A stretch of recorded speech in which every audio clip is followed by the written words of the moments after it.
Alright guys, welcome to another beer review. It's been what some people consider a lovely day, but if you're a regular on the channel, you know that it's been a bit too warm.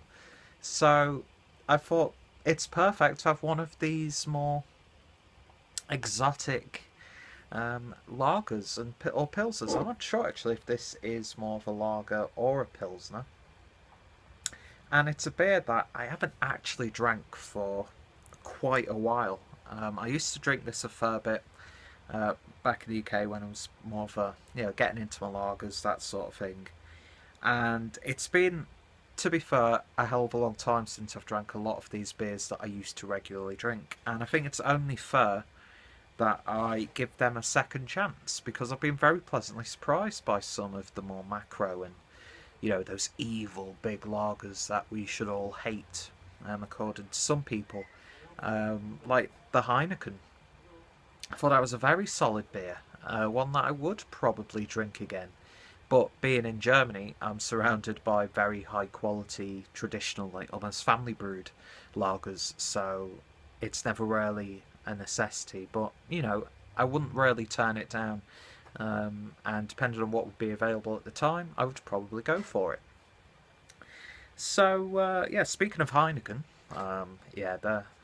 that's a name that you shouldn't really be mentioning as I'm recording this. I think they finally like completely took over. Was it Goose Island? Which of course was completely overshadowed by the whole wicked weed stuff. I may have done a video by the time you actually get round to seeing this, just ranting, raving like you usually do in those like Google Hangout live videos about my, I don't know, just distaste to a lot of the reaction to these big takeovers and stuff. I'm of the opinion, to put it in a nutshell, if let's say this small brewery that's got taken over, if I find that their beers have dropped in quality, I will probably stop buying their beers. But if their beers are still good, I don't care who owns them. I don't care if it's a family-run brewery or if it's part of like AB InBev or anything like that. I just don't care at this point. I'm merely a consumer. At the end of the day, I'm not involved in the industry. I don't have vested interests. Would it be cool to be working within the industry? Hell yeah. But, I'm not. I'm just a person who reviews beers on YouTube. My opinion really doesn't matter at the end of the day to the breweries. I mean, yeah, they like getting feedback and getting constructive criticism, but at the end of the day, just because I say this about a business practice doesn't mean that the people involved will go, oh, well, this person who gets 10 views on his videos has said this, let's change our minds. So I'm just like, I've got great beer surrounding me. And yeah, I don't fully agree with what the big conglomerates are doing, but at the end of the day, I still have good range. I still have a lot of independently brewed beers at my disposal.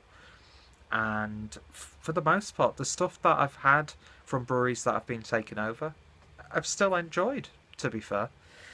But anyway, we are drinking a bottle of Sol, which is, of course, a Mexican brand, but I think they are owned now by Heineken, one of the umbrellas.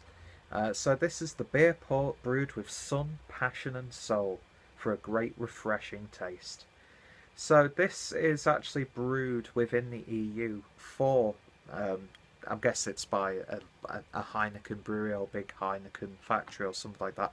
I never know the information about this. People like Jay over at Louisiana Beer Reviews would probably be able to give you a really good in-depth uh, like video about this, and there's going to be links down below. But it's imported to Germany through Radeberger, who do actually quite a lot of imports. It has to be said, more in the mainstream macro stuff. But it's amazing how many times I've seen the Radeberger name on some of the imported beers that I've had. And yeah, this is a beer clocking in at 4.5%, and yeah, in a clear glass bottle. So that means I was going to say, is it really worth me going into detail when I'm pouring a beer what the beer looks like? Sometimes the beer looks completely different in different glassware.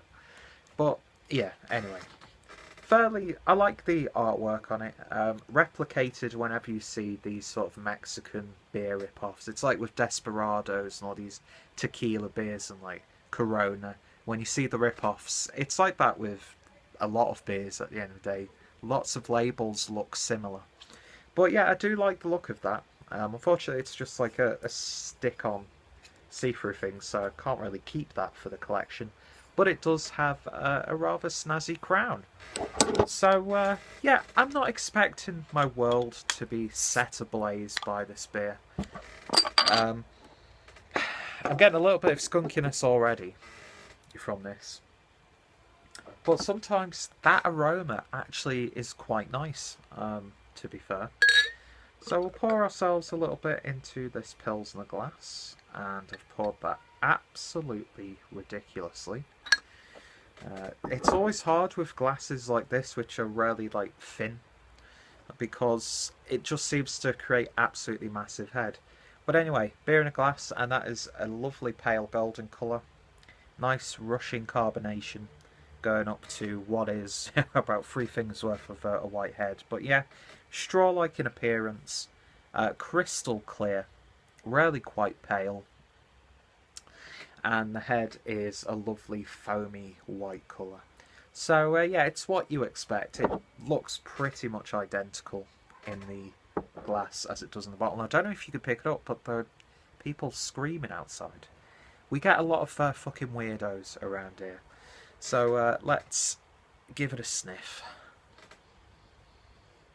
Yeah, it's got that skunkiness to it. Like that sickly sweet aroma. Maybe a little bit of a metallic-y baked bean aroma, which is fairly quite common, I find. But yeah, you get those grains, you get that straw, you get that like really dry grass aroma to it. A little bit of a spicy note, which I guess is coming from the hops. Ever so slight citrusy lemon character in the background. But yeah, it does have that skunkiness to it, which it's not too bad. It's actually not as in your face as it could potentially be. So anyway, let's... Yeah, I don't know if you picked that up, but Jeannie says it smells of weed, and... Yeah, well, skunkiness, yeah, it smells a little bit like weed. What was it? Was it the Yeether that made the apartment stink like a massive spliff? But yeah, it's got that like sort of like sweaty aroma too. Now that I think about it, like weed sweats. Like when people have like, sometimes I sweat and I smell like proper skunk. It's weird. Anyway, let's give it a taste. Cheers, guys.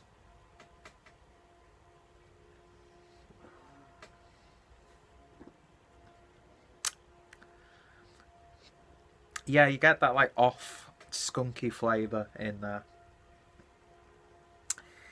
And that's really all I'm getting from this. It's really quite lifeless, to be honest. Not much going on at all. Very thin.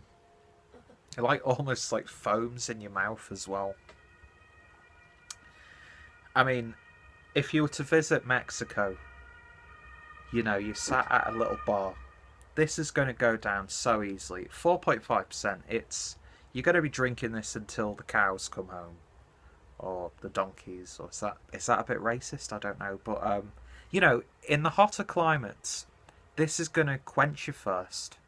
You're going to probably get a little bit carried away. Go off into the night. There are so many racial stereotypes that I could make, but I'm not going to because I'm not a racist. So, yeah, this video has been a weird one so far. But it's always the weird ones that people seem to like. So yeah, the beer itself, it's just... It's not too pleasant, but it's not like I have to spit this out and pour it away. It's nowhere near reaching the level of like the Excelsior lager that I had from Lidl. That was just foul, you know, and that was in a can. So, yeah, it wasn't like affected by the light or anything like that. That was just a shit beer. In fact, one of the worst beers that I've ever drank in my life, and the only drain pour that I've done on this channel. This at least has like a hot bitterness at the back end. It's got a little bit of crispness, but it is a bit watery. Not exactly the most exciting of beers, but like I was saying, in hotter climates, you know, in the summer, you get a 6-pack of this. I mean, it's a little bit more pricey than, you know, some of, well, a lot of the German pilsners. I mean, I think this is about €1.20 for a 330ml bottle. Yeah, there are German brewers where you can get 2 or 3, even more bottles in 500ml of a similar style beer with a lot more quality and a lot more character. So again, it's that classic thing of, even though it's not awful, I would probably not reach for this one again because I'm just surrounded by great beers like this. And this is not really a good example of all at all. It's just so lifeless. And yeah, on that note, I'm going to give this one... See, I just think it's not awful, it's still drinkable. But I'm going to give it a 4 out of 10. It's just slightly under average. Below average, I should say. But I know I'm going to get people in the comments saying, well, what did you expect? Blah, blah, blah, blah, blah. Yeah, don't post this video on the UK Craft Beer Forum. Because, yeah, let's not go there. Anyway, so that's Sol. Not too sure of the actual brewery. It's on the back, but it's quite hard to pronounce. Oh, well, at least I've got a Mexican beer to kick off, a Mexican playlist. And yeah, if you've tried this one, as always, let me know your thoughts, opinions. For correct information about the background, the history, links are down below. Go check them out. If any of my friends have reviewed this one, then definitely give them a look as well. I do like this sort of thing going on now with the carbonation going up. It's actually a lot more carbonated there than it is when you actually drink it. Yeah, macro. It's what you expect. Not exactly the most shining example, but I've had much worse. I can't stress that I've had much worse. So yeah, thank you guys for watching. Check out my macro playlist down below. And until the next time, you stay safe, and I'll hopefully see you next time. That was very awkward. See you guys.